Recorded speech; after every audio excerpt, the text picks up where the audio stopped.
Hello, everybody, and welcome back once more to Anime Yay or Nay. I am TheOutbackAl. I'm Yin&Jung. I'm Chibi Noob. And I'm Envy Jitters. And we're back, and it's time for, honestly, I don't know why we decided on this, but it's a great time. We're having some bad dubs. And this week I was incorrectly thinking it was Kozi's recommendation. It was Chibi's recommendation. Chibi, what did we watch this week? This week we watched Garzey's Wing. Garzey's Wing, which... Yes. Is this, like, notoriously one of the worst dubs? It is the It's worst up there. dub. I got that from it. Like, for sure. it is fairly infamous for Yeah. how bad of a dub it is. It's also kind of an interesting anime. Do you guys know the background behind this, the actual anime?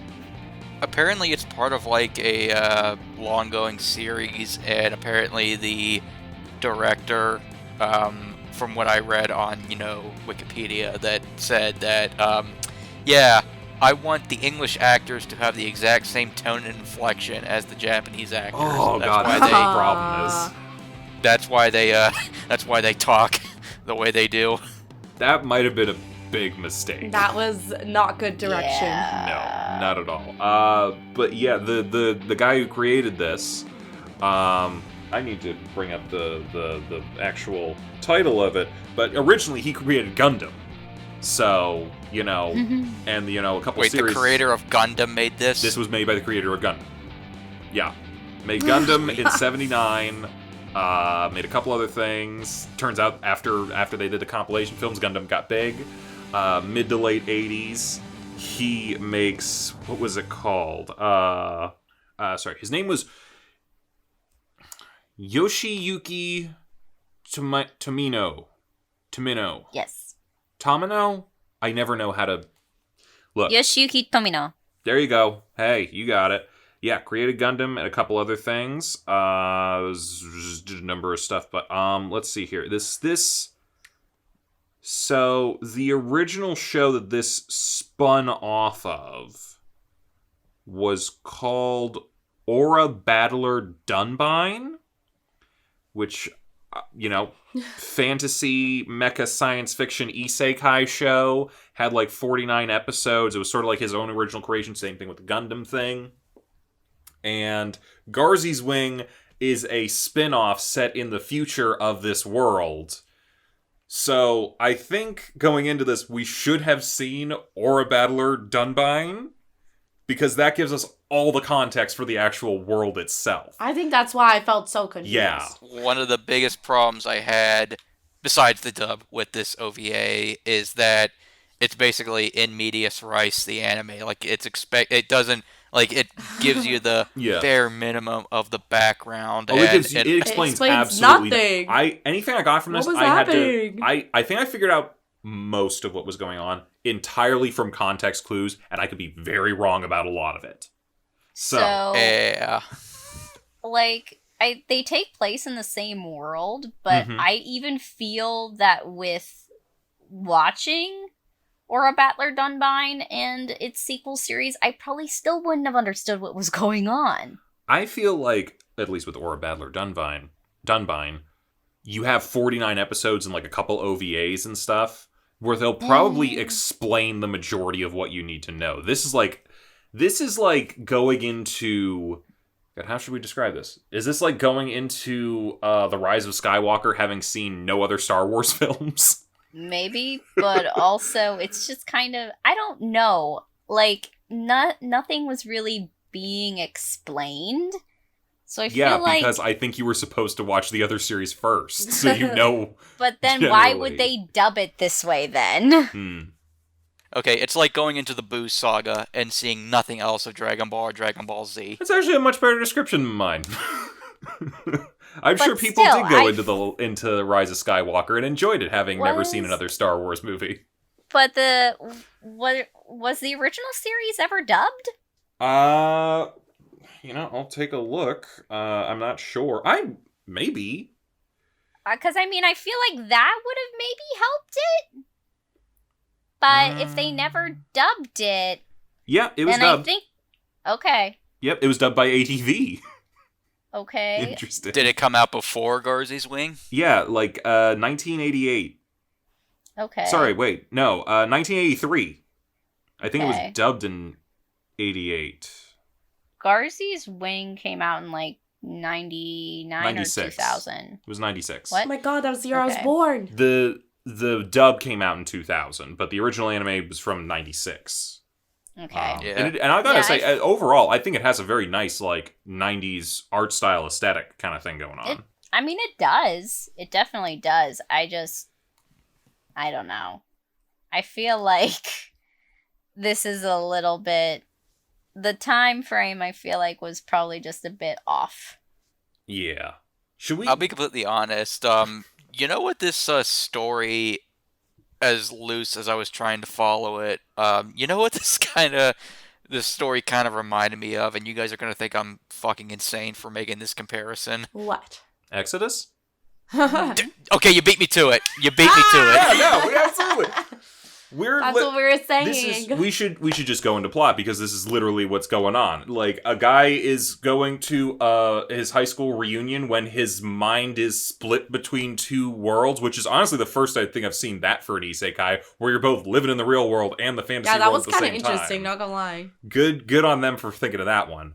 But yeah, he goes and he's in the middle of a slave revolt where a bunch of slaves are trying to escape from an evil empire that's trying to have them build large monuments to their own opulence. And he's the messenger, or at least the chosen one, Yeah. of a certain deity, and he's given, powers of the deity. So Yeah.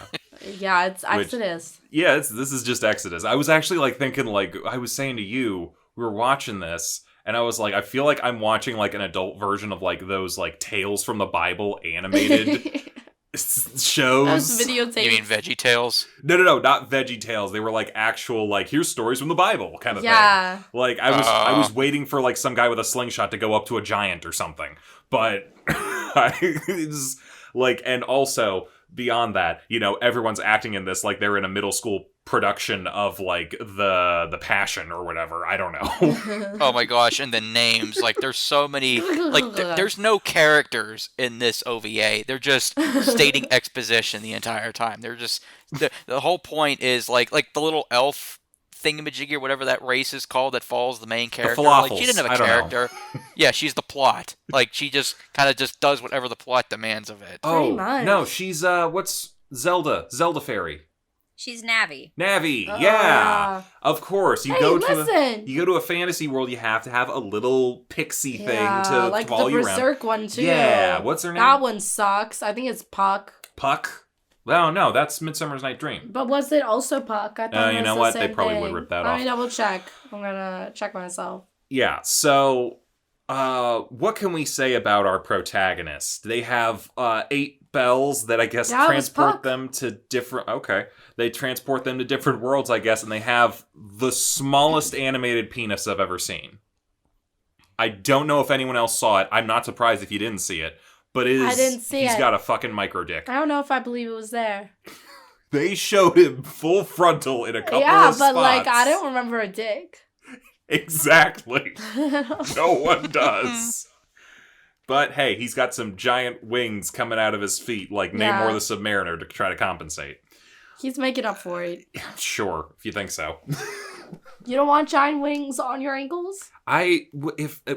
Weirdly enough, ankles are not the first place I would think to put those, but It's like a Hermes thing. sure. Yeah. He's a messenger of the god. Yeah. What god? Did they explain Whatever that? his name was. The god who brought him Garzey. there. Wait, is that the guy you keep shouting out? Yeah. Makatiki pika paka tuka. Exactly, the guy who brought him to that Pick-a-pocket-posies? world. Damn you, Yamato Takaru no Mikoto! That's the god. Mm-hmm. They did not The make any of that random clear. He just keeps like shouting out, "God damn you!" That's the god. Honestly, half the names in this feel like they were just like a baby babbling and someone just wrote it down phonetically. They just saw for 2 seconds and then they were like, this is good enough. The warpy stubbidios are going to gigagagagoo at the gabba boo boo. That's how it was.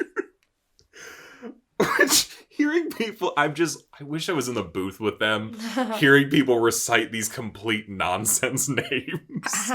Which, It's nonsense to us. We have no idea what any of this stuff is because we have no context. Again, Aura Battler Dunbine might have, like, explained what all of these things, places, and events kind of were. We might know what this tree thing they're trying to find is. We might know what this world's about or what this empire does or, like, why there's dinosaurs and unicorns. Well, it's a fantasy world. Dinosaurs and unicorns. Okie dokie, fine.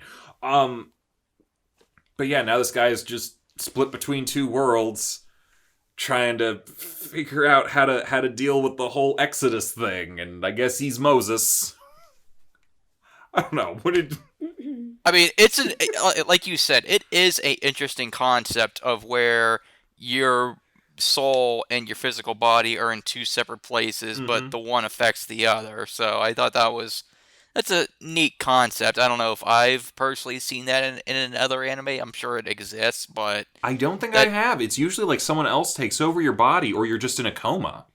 Like, and he's consciously aware of both of them. Like, that's like the really weird and interesting part of it, like that you don't see that.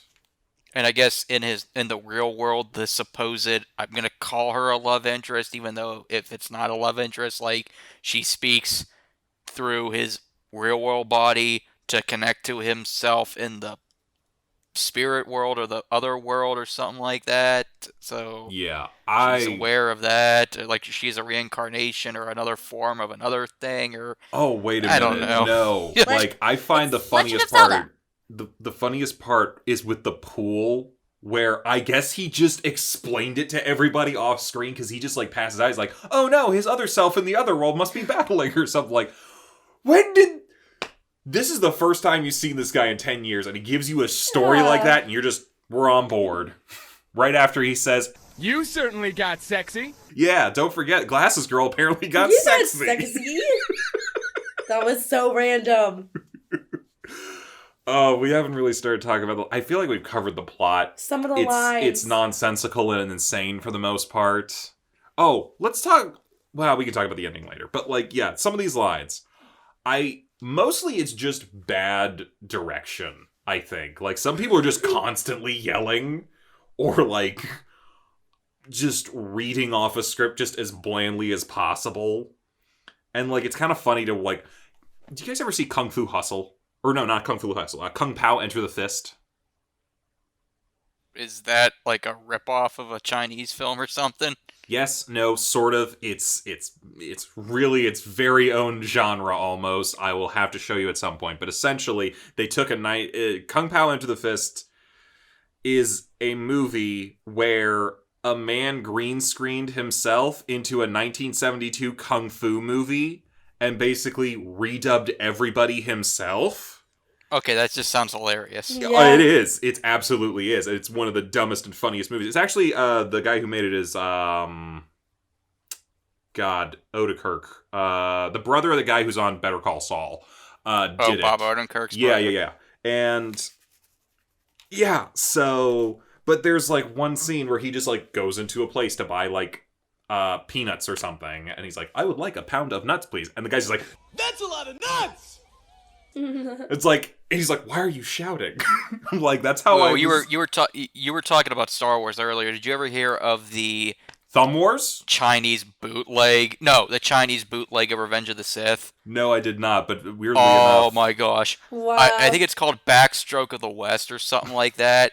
Look up clips or screenshots of that translation. It is comedy gold. I'm sure I will have to. It's great. The guy who did it, Steve Odekirk is his name. Wait, is that the creator of Jimmy Neutron and Back at the Barnyard? What? Holy shit, yeah. Oh my god! And the Nutty Professor remake. What the fuck? Jimmy Neutron. I recognize that name, Steve Odenkirk. That's the creator of Jimmy Neutron. Yeah, and Damn. God, wait a minute. Wasn't Jimmy Neutron's voice actress in the last anime? It was in Duel Masters. Holy shit! Everything connects. Yeah, you want to connect back to Star Wars? He had like something called like Thummation, where he made Thumb Wars, which was a spoof of Star Wars, but with I hated thumbs. that shit. I hated Thumb Wars. Well, he also made that. Yeah, basically, it just reminded me of that one scene where the guy just screams, "That's a lot of nuts!" I gotta show you this movie. It's really fucking stupid, but also kind of brilliant at the same time, and I really wish they'd made some more movies like that. But Okay, but the best line here was, I must make sense of this convoluted situation, right? Or whatever he said. I must somehow make sense of our convoluted situation. I have never identified with a piece of dialogue harder. The way he said it was perfect. I genuinely might have to rewatch this and, like, take clips from it just to use as reactions in the middle of videos. Yeah, honestly. I need those clips. Hey, you got sexy. Yeah. Those 2 lines. Best lines. There's a few others. Random screaming every now and then is fun. I mean, the animation for it being in the 90s wasn't terrible. Like, it was fine. I mean, the final battle was fine. It was serviceable. It was nothing horrendous. It's just bad early's dubbing. I think my biggest problem is just I didn't know what was entirely going on or why.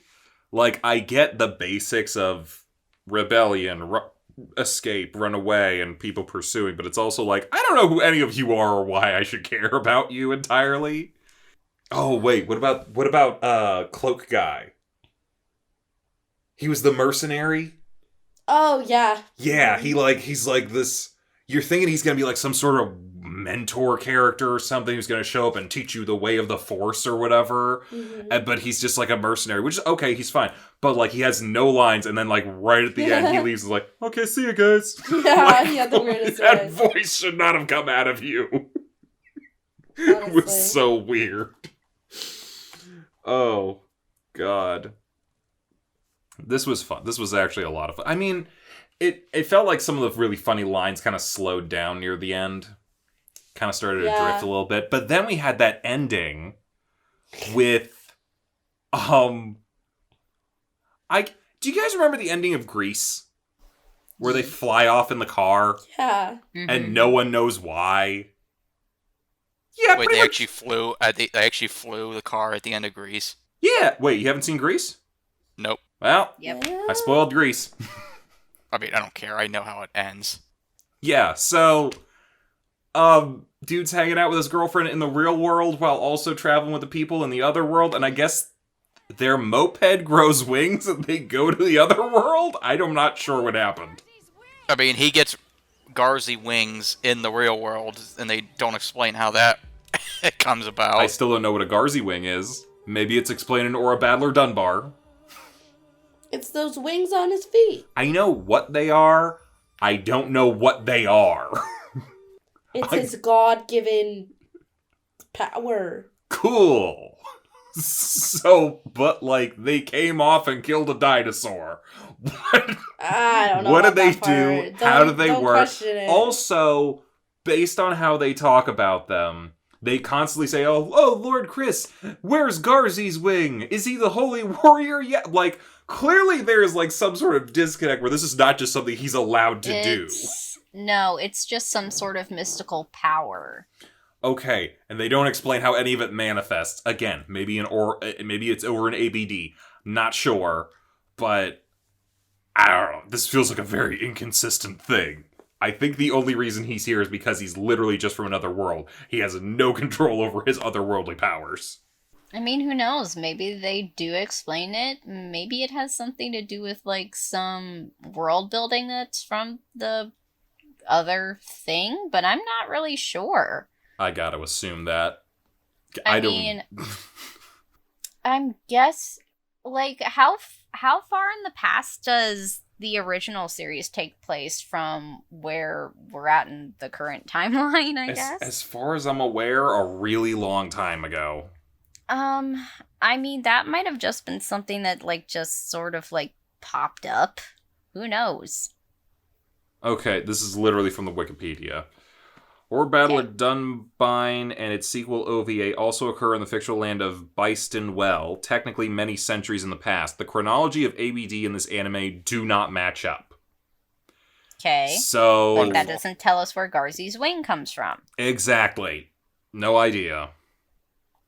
I mean, again, it could have been something that was in that original series. It could have been something that's, like, developed from something else that's happened. I mean, obviously there aren't, like, they do have machines, but also it's kind of not.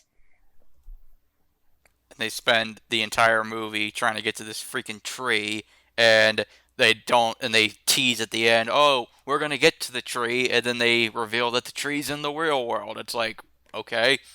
Wait, they revealed that? I don't remember any of that. Yeah, when they at the very end, they were flying, and they were going towards, like, a giant tree. During the credits? No, Like, right when it before, ended. at the very end. Okay. I don't know what I'm was happening, so I'll just confused. believe you. I'm very confused. You could say anything happened and I'd believe you. I'm trying to figure out what Garzey's wings are. Garzey's wing was what we found along the way. Yeah. It was a friendship between me. So hold on. This wiki is saying he can turn into Garzey's wing when he or someone that he cares about is in grave danger. So he becomes Garzey's wing. Yes. So it's so not... is Garzey the god? Maybe? And he is the wing of the god. I don't... That's what the swan was. Okay. Swan God picked him up, Yeah. stripped him of all his clothes, threw him into a title sequence, and then put wings on his feet. Yes. You know what? As crazy as this sounds, actually it doesn't sound crazy at all. This does sound like a Bible story. A little bit. Old I Testament. mean, I've seen weirder Revelations. isekai setups. Oh God, this is Oh, Revelations, for man. We're gone way past Exodus now. Revelations. A little old New Testament mixing together. That never hurts anybody. You know what else would be funny to see in anime with, like, a character who, not necessarily... Honestly, it's got to be like Momoko from Ghost Stories, who's just like a devout Christian and doesn't believe anything that they're seeing whenever they get isekai'd. He's like, no, I believe in Jesus, so therefore none of this can exist. No, they actually just remake stories and chapters from the Bible that in an anime style. Nah, I want someone to literally deny their own reality whenever they're in an alternate reality. I don't know, it's gonna be stupid no matter what. Oh, boy. So, I don't know, what do you guys want to talk about with this? Because, like... I mean, we've kind of feel like gone that over covers most it. of this stuff. Like, it's so... I mean, Chibi, what did you think of it overall? I mean, aside from the fact that the dubbing's not great, very poor direction, like, I mean, it's got a good art style for the time. Mm-hmm. But as far as plot goes, I was a little too distracted by how their voices sound to really pay attention to the plot. Same. I'm not gonna lie, same. You know it was a shame that they switched villains right at the end to Dino Rider guy instead of what was his hairstyle? Golden Dude. He had that, oh God, it's like a bob with the bangs. I kept saying it looked like an Egyptian haircut. Oh, the bad guy. Yeah. What about him? Well, he's like not even in the third episode. Like, they completely dropped him after like halfway through the thing. I remember the last thing that happened with him was the guy, like, saved the girl after he was dragging her. That was part 2. That was part 2. And then part 3 is just boring Dino Rider guy. Yeah. I'm like, you I should don't have know brought what happened. back... You gotta bring back Gold Dude. He was at least fun. And, like, kind of Yeah. like... I don't know, he had some good stuff. We took them as slaves and had them build all our stuff, and then they have the audacity to leave? But why? Yeah, he was a little more interesting than Dino Guy. I'm just going to assume that he's like a main overarching villain from this whole series and that they wanted to have like a separate villain for this OVA stretch, and that's why Dino Guy is, the final guy to die. I think maybe they were hoping they were going to get more episodes, and then Gold Guy would come back. But, like... I don't know, because, like, again, this is centuries past the first show, so he can't be from the original, I don't think. No. I don't know. He was at least felt like he was being set up to be a really good, like, villain, like, sort of like the Darth Vader throughout the thing, but I guess they just, like, drop this OVA series. I'm wondering if they just didn't market it well, and that it kind of like fell through the cracks of everyone's like radar at the time that it was actually like airing. I mean, looking back at the director's filmography, including Gundam, a lot of his stuff either flew under the radar or just like was dismissed early on. Like even the original Mobile Suit Gundam was canceled like partway through its run, and they like cut a quarter of what the episodes were supposed to be. It only ended up being like 43 episodes out of like 65 or something that he wanted to originally make. And then it like was weird, yeah. It only got popular later whenever he, like, 2 years later, made these compilation movies of the series. And then that, like, really started the boom. And then, like, you know, they had sequel Gundam series as it kept going and whatnot that he was a part of. But you look at that, and there was a couple other titles that, like, I couldn't even recognize because I didn't know what they were. A lot of them, like, just, I guess they didn't get an audience in their first run or whatever. So they would just get, like, canceled or shut down or whatever. And yeah. He just seems like he had like some bad luck getting stuff off the ground. Yeah. So I mean, he must have made a lot off of Gundam though.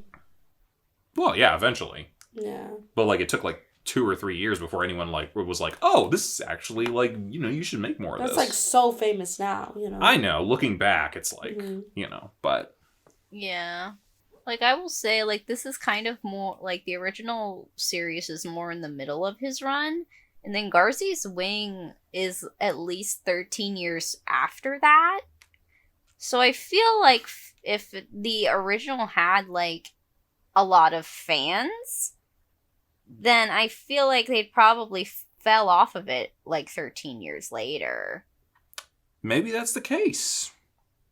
I don't know. That would at least be my thought process, because that is a long-ass time between, like, you know, material that all takes place in the same universe if you want to keep it relevant. But then again, that's also from, like, a millennial living in, like, the current age of, like, mass media that we have now. Whereas back in, like, the 80s and 90s, I don't think it was, like, quite in the same vein, but honestly, like, Dunbine could have easily been forgotten over, like, 10 plus years. So Dunbine went from 83 to 84, and then had 3 OVAs in 88. Okay. Then Garzey's Wing in 96. And that's still then, a decent amount of time. Oh, wait. And they also had... Hang on, no, that's a light novel. Okay, they also had an original net animation of an alternate story from Aura Battler Dunbine called The Wings of Rian from 2005. That was 6 episodes. It's so still I don't know. A lot of time between installments, though. And if I'm maybe thinking correctly, they may not have had a large enough audience to keep them relevant. I don't know. I mean, Gundam had a large-ass audience. So it stayed relevant. Yeah, I mean, I know for me, I was trying to find the original sub of Garzey's Wing to at least compare and contrast. I could not find it anywhere. Yeah, I couldn't find it anywhere. I could only find the dub. That's because the dub lives on in infamy. The original has been forgotten. Okay, so the main draw of the series were the insect-like aura battlers used by the population of Byston Well to fight their wars. These fighting suits are powered by a powerful energy called aura or life energy. Certain people are strong enough with the aura energy to act as a power supply to these mecha, making them aura worthy. Oh my god. That's what the monsters were. He made medieval Guyver. Yep. I might have to watch this show now, man. Interesting. Oh my god, I just realized it's on the poster. That is a Guyver. The blue thing. That is what all those monsters are that you constantly see them riding around on. No, those are dinosaurs. Like, they have the Battle Dunbines from Aura Battler Dunbine are bug suits that people wear. Oh. That give them superpowers if they flood their energy into it. Interesting. So yeah, none of that is here. So I don't know that anyone, other than the fact that they give that little blurb. Here's the other thing. At no point in this dub, at least, do they ever mention the name Byston Well. It's only at that, like, little blurb. Little thing in the beginning? Yeah. Cut that out. You know what you have here? Zero connection to your original property. It's even, like, a weird little blurb to put there. It's like, it's like the story of heaven and hell. Between the two of them is the land of Byston Well. And it's like, okay, is Byston Well supposed to be some sort of weird afterlife purgatory thing? I thought we were the place between heaven and hell. I thought Earthrealm. No, I thought afterlife, limbo, purgatory realm. Yeah. I don't know. Like, when you talk about heaven and hell, you think of, like, your soul moving on to another plane, which is essentially what his does. Yeah, but it also doesn't. Let's not forget, he's still on Earth, too. He is. Oh my god, he's Dante. Yeah. Except he's in Purgatorio. Ah, he skipped all the way. He's not in Inferno. He's in Purgatorio. Hell. Well, hey, I mean, good for him. Shorter trip, you know? And the Except tree must lead to Paradiso. It's a big tree. That might be it. I don't know. Maybe this is the think prophecy of explaining that apparently no one can figure out on the internet from that book. Maybe they're also mixing it with Norse mythology now, and it's Yggdrasil. So he must climb Yggdrasil to get to Paradiso. I don't know. I think we're putting way too much thought into this. It's the Tree of Knowledge, because the Tree of Knowledge is in the earthly paradise at the top of Purgatory. Okay. But where's the Tree of Wait? I thought it was the Tree of Life. So what's the Tree of Life? Tree of Life is something else. No, Tree of Knowledge. Not for the Bible. For Garzey's wing. What is the tree about? I don't know. Hang on, I gotta find out what this tree's for. I mean, it's something important. Otherwise, they all want to go there. They won't shut up about it. I also love, too, how, like... The Wikipedia page doesn't even mention the fucking tree. And what also, the fuck is the tree? And I also like how the people that were running away, the slaves, they are, like, racist against the fairy people. Like that girl, but they never really give a good reason why. What, the Filario? She's annoying, you know. So, I think maybe the Filario have something to do within the original series. Like, maybe they were like an enemy? Maybe. I don't know. We're gonna have to... I feel like now we're just gonna have to watch Aura Battler Dunbine just to make sense of this. Yeah. I mean, you can go on ahead. I'm good. Oh, wait. Hang on. It's actually literally on the Wikipedia page. Dunbine is set in Bystonwell, a parallel world that resembles the countryside of medieval Europe with kingdoms ruled by monarchs and castles, armies of unicorn-riding cavalry armed with swords and crossbows, and the little winged creatures called Filario flying about offering help or hindrance depending on their mood. And the thing is, okay, so they're fae. She is the one helpful one. The rest of them are assholes from what I remember that one line is. Okay. So she is the only nice one. The rest of the fairies are mean. Okay, that makes sense. Yeah, but again, like they throughout the OVA, they see her doing stuff to help. Oh no, I don't think we can trust her. Like by the end of the third OVA, it's like, yeah, I don't know if we could still trust her. It's like, bro, if she was gonna betray you, like she would have done it already. Maybe. Yeah. I don't know. Yeah. So, I don't know what else to make of this. I think we've made quite a bit of it. Sure. Anyone else have anything to say about Garzey's wing? No. Nope. It's an experience. Yeah, I'm debating on what to. Oh, to it's say an A to for this. me. Like, I just watched some clips on YouTube. Don't watch this. It's an A for me. I would say if, like, you don't mind a terrible, terrible, terrible dub, maybe you would like this, but I would give it a nay, mostly because the poor voice acting is too distracting to actually keep track of what's actually going on. I think I'd probably give it a nay just because I feel like the plot was very confusing without knowing the rest of it, and the characters were just really not characters. I think the best part was the bad dub, but in certain places it wasn't bad enough. Like, I wanted it to be constantly funny and it wasn't.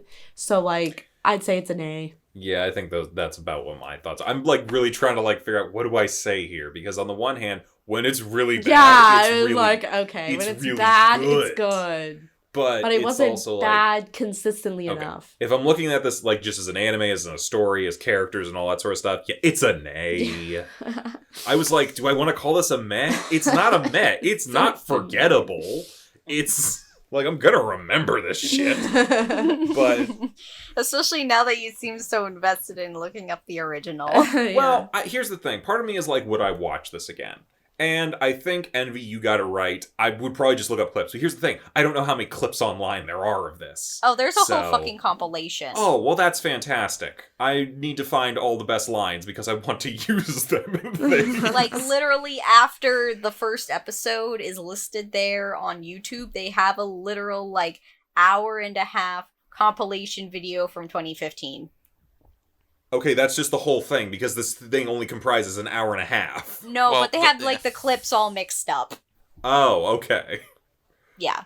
Alright, well... Yeah. Yeah. All the lines that you would need for shit posting is available on the internet. More people... I'm gonna say this. I think there is potential here for a lot of memes and shit posting.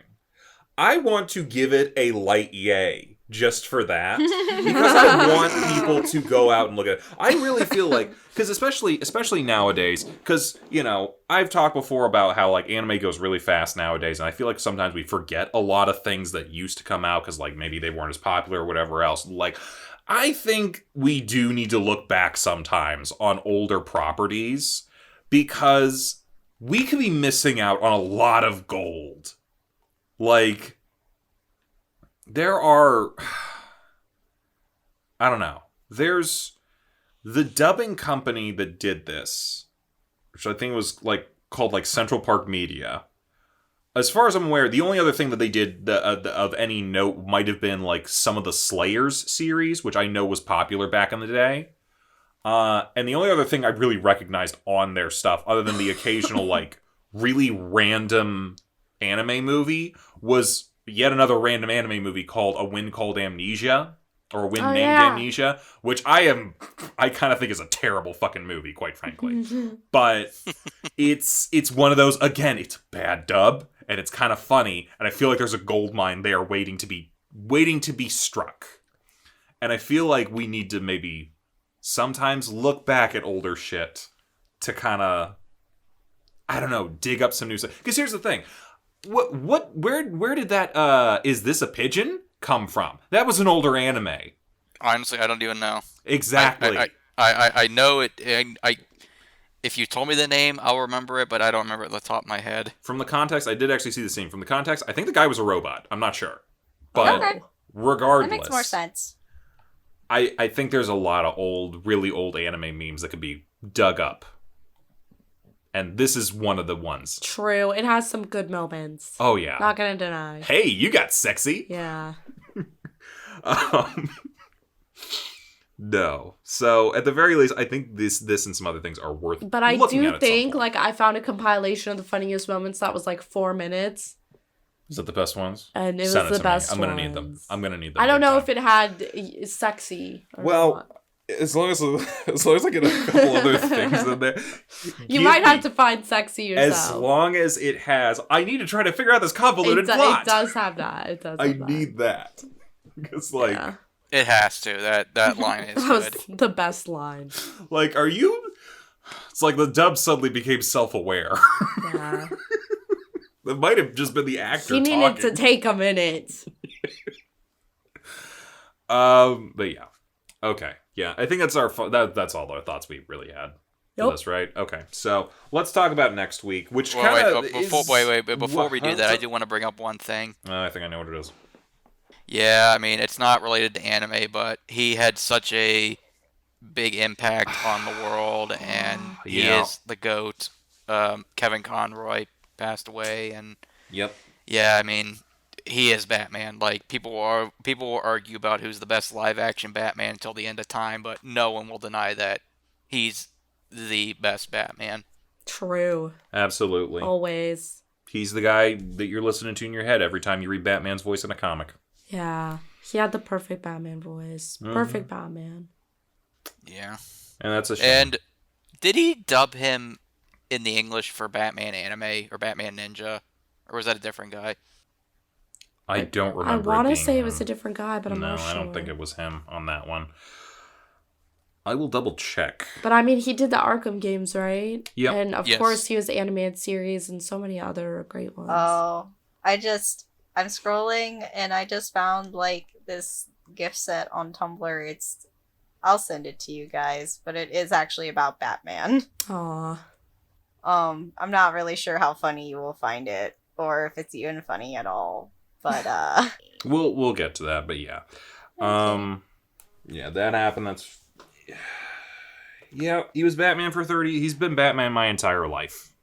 He will always be Batman. I mean, one of these days I'm going to have to watch the entirety of the animated series because I never actually have seen it. Motherfucker, I'm going to sit you down. Yeah, I know. I'm going to sit you down. We're going to sit and watch all of it. It's very good. Yeah. Oh, yeah. Yeah, I need to watch. You know what? Actually, I need to watch. This is just me recommending shit, and if you want to check it out, especially because of him, Batman the Animated Series, fantastic. Batman Beyond, fantastic. Static Shock, fantastic. Superman the Animated Series, fantastic. Justice League and Justice League Unlimited, fantastic. The entire DC animated universe, watch it. I probably recommended and plugged this a number of times before. It is one of the best series franchises ever made. I did see a little bit of the original Justice League show as a kid, so Yeah. Watch. But yeah, I've it. seen him through the Arkham games. That's how I best know him, and you know, all the other times he's appeared in animated stuff for video games. So yeah, I actually got one where he kind of made fun of, like, did a parody of Batman in a show called Venture Brothers where he plays Captain Sunshine, and he's funny in that. He was actually in the Arrowverse at one point as a evil futuristic Bruce Wayne at one point. I thought it was a For, parallel universe. It was like Kingdom Come or something. Yeah, it was. They were doing Crisis on Infinite Earths, so he was like a. Well, yeah, but I think he was from the Kingdom Come universe. Yeah, if I'm remembering that plot correctly, which was Golden Age but worse. Yeah, Golden Age, I mean, it was It was the one and only time where he played Batman in live action. Hey, he got to do it. Yeah. Yeah, and that's what's important.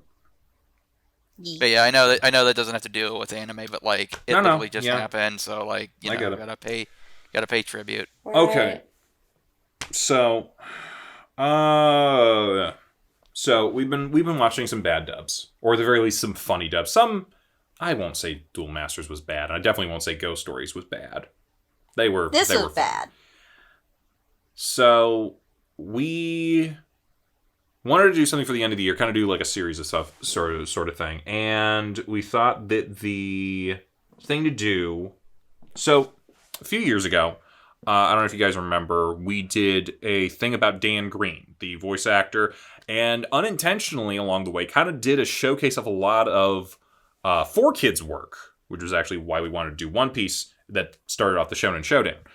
But there was also another dubbing company back then who also did a number of dubs that I think, and you know, work that I think had an effect on a lot of people's childhoods, and that was Saban Entertainment. So we're gonna take the rest of the year and just look at some of Saban's work, and might not be doing everything that you think that we're going to be doing, but we're going to be doing a number of of their stuff. I actually wanted to start it this week with they had a very early dub of an anime called My Favorite Fairy Tales, which was apparently supposed to have like some sort of gag dub where Cinderella is an investigative reporter being held hostage by the Spice Girls, but I can't find that dub anywhere. It's apparently been scrubbed from the internet. So many things have been scrubbed from the internet, unfortunately. I wanted that, and I also wanted... I mistakenly said that 4Kids did the hatchet job of a dub for Visions of Escaflowne. That was Saban, and that's also basically been scrubbed from the internet. I think you can still find the theme song on YouTube that they made, but yeah, that's gone. I wanted that, but we don't have that. So it comes down to what do we have available to us. And among some other things, we're going to start with Samurai Pizza Cats, which apparently had such a bizarre yet funny dub. Even the original creator was like, yeah, you made the show funnier than I did. So, come back for Samurai Pizza Cats and everything else that's going to be Saban Entertainment coming up these next 2 months. Bye-bye. Bye. Bye. Hey, thanks for watching, and if you haven't already, be sure to subscribe and ring the bell icon for notifications. If you enjoyed this video, give us a like, and if you haven't already, check out some of our previous episodes, our daily gaming videos, or our parody series Madoka Magically Abridged. See you next time!